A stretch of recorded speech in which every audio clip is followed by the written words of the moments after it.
దోసకాయ కర్రీకి కావలసినవి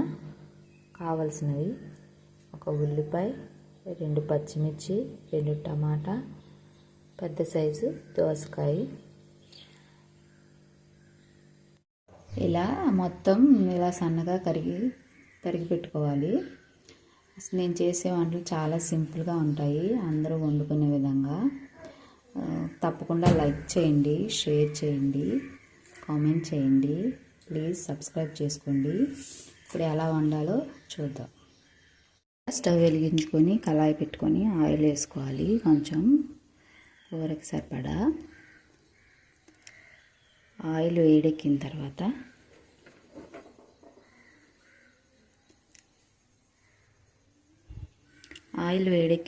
అందులో ఆనియన్స్ వేసుకొని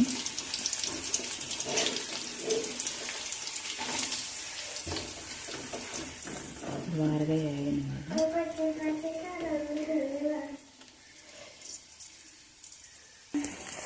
అలా మగ్గుతున్న దాంట్లో కొంచెం కరివేపాకు, కొంచెం జీలకర్ర యాడ్ చేసుకోవాలి. తర్వాత మిక్స్ చేసుకొని కొంచెంసేపు ఇంకా యాగనివ్వాలి ఉల్లిపాయలు. ఇలా మగ్గిన తర్వాత ఉల్లిపాయలు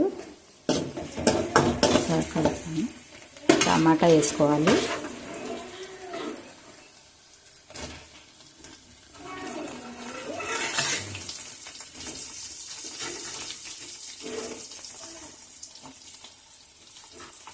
టమాటా వేసుకొని బాగా మిక్స్ చేసుకోవాలి.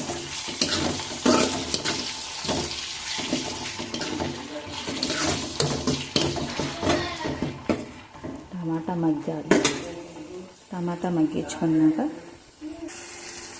టమాటా ఇలా మగ్గిన తర్వాత దోసకాయ ముక్కలు వేసుకోవాలి.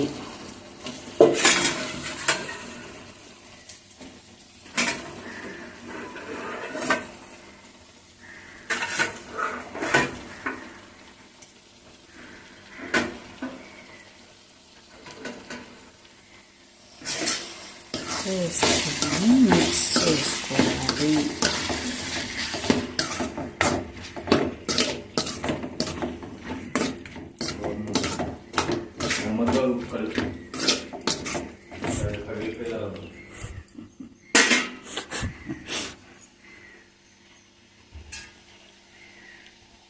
మిక్స్ చేసుకొని మూత పెట్టుకోవాలి. మధ్య మధ్యలో మిక్స్ చేసుకుంటూ ఉండాలి. మిక్స్ చేసుకుంటూ కొంచెం ఉడకబెట్టిన తర్వాత కొంచెం సాల్ట్, రుచికి సరిపడా సాల్ట్, కొంచెం పసుపు, 1 టేబుల్ స్పూన్ కారం,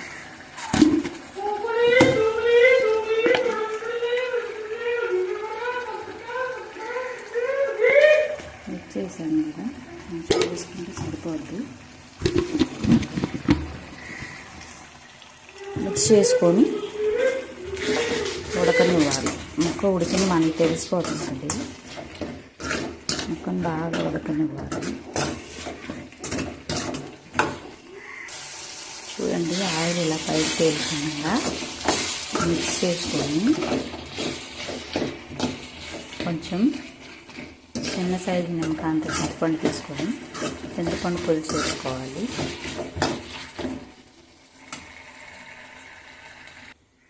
చింతపండు పులుసు వేసుకొని ఇలా మిక్స్ చేసుకొని మూత పెట్టుకొని ఉడికించుకోవాలి. 10 నిమిషాల్లో కర్రీ రెడీ అయిపోతుంది. ఇలా దగ్గరికి ఉడికిన తర్వాత నూనె అలా ఆయిల్ పైకి తేలేటప్పుడు స్టవ్ ఆఫ్ చేసుకొని సర్వ్ చేసుకోవడమే. అంతే, వెరీ టేస్టీ దోసకాయ కర్రీ రెడీ.